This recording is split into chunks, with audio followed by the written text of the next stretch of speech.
السلام عليكم ورحمة الله وبركاته. حبايبي عاملين ايه؟ يا رب تكونوا في احسن حال. النهارده ان شاء الله هنعمل البودرة الجبارة، ممكن تقولي عليها بودرة عفريت، بودرة جبارة، يعني الاسم اللي انت عايزة تطلقيه عليه اطلقيه براحتك خالص. قبل ما نبدأ الفيديو هنسمي الله ونصلي على رسول الله، اللهم صل وسلم وبارك على سيدنا محمد وعلى اله وصحبه اجمعين. ويا ريت لو عجبك الفيديو تعملي لي لايك وتعملي اشتراك، يسعدني اشتراكك وفعلي الجرس يوصلك مني كل جديد. الفيديو ده مش هنعملوه للبوتاجاز بس، للبوتاجاز وهنعملوه لحاجات تانية كتير، بس هوريكي بصي البوتاجاز عمل ازاي قبل وبعد، حاجة كده نظافة فوق الخيال. كمان مش هنعمل بيها البوتاجاز بس، هنعمل بيها حاجات تانية كتير. البودرة دي ممكن نعمل بيها الشفاط يخليهولك قشطة، ولا تعمليها تنقعي فيها الغسيل الأبيض ينور على طول، والسيراميك اللي غسيله بعد كده مفيش. أسهل حاجة وأبسط حاجة هتعمليها مع البودرة دي. البودرة دي هنبدأها ازاي؟ نبدأ على بركة الله. بسم الله الرحمن الرحيم.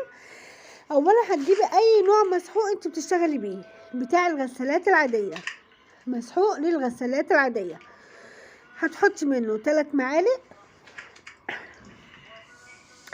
هنحط عليهم معلقة ملح ليمون. طبعا الملح ليمون لا يعلى عليه في الدهون، في التنظيف، في التلميع، حاجة كده خيال. وهنحط الزهرة البيضاء. الزهرة البيضاء دي لازم جدا ضروري في الوصفة دي. لو ما عندكيش زهرة بيضاء هتحطي كربوناتو، بس الزهرة البيضاء هي اللي فعاليتها اكبر طبعا من الكربوناتو. كمان هنحط حاجة تانية، هنحط الدنكار. حطيت نص معلقة دنكار على الخليط. نجربه بقى في غسيل البوتاجاز. هترشي كده حبة صغيرين على البوتاجاز عندك، وهتحطي عليهم حبة مية سخنة. في ثانية، مش محتاجة ليفة، في ثانية هتلاقي الوساخة والدهون البوتاجاز والحاجة اللي على البوتاجاز ساحت وباشت وبقت فلة. بصي يا باشا، ما اعملها لك بايدي، بصي هشوفيها عاملة ازاي. بصي، بس المية سخنة مش قادرة عليها. هي المية السخنة معاها هتخلي المكان يلمع لمع. كمان هنحط عيون البوتاجاز، هتحطيهم في بولة كده اهوت غويطة شوية عشان تحطي عليهم البودرة دي، وتحطي عليها برضو مية سخنة وتسيبيها. قبل ما تغسلي البوتاجاز هتلاقي العيون دي بتلمع بليفة كده بسيطة، وهتلاقي كل حاجة طلعت من عليها.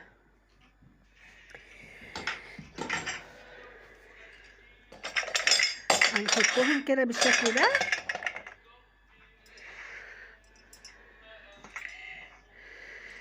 هتجيبي البودرة اللي عملتيها، طبعا ممكن تعملي البودرة دي تعملي منها كميات وتحطيها في برطمان، في حاجة لوقت الاستخدام.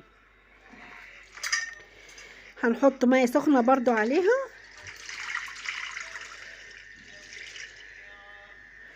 بس المية ولسه ما دعكناش حاجة، والمية بصي اتغيرت لونها ازاي، وطلعت الاتساخات اللي في العيون البوتاجاز طلعت في المية كده. دي بليفة عادية خالص،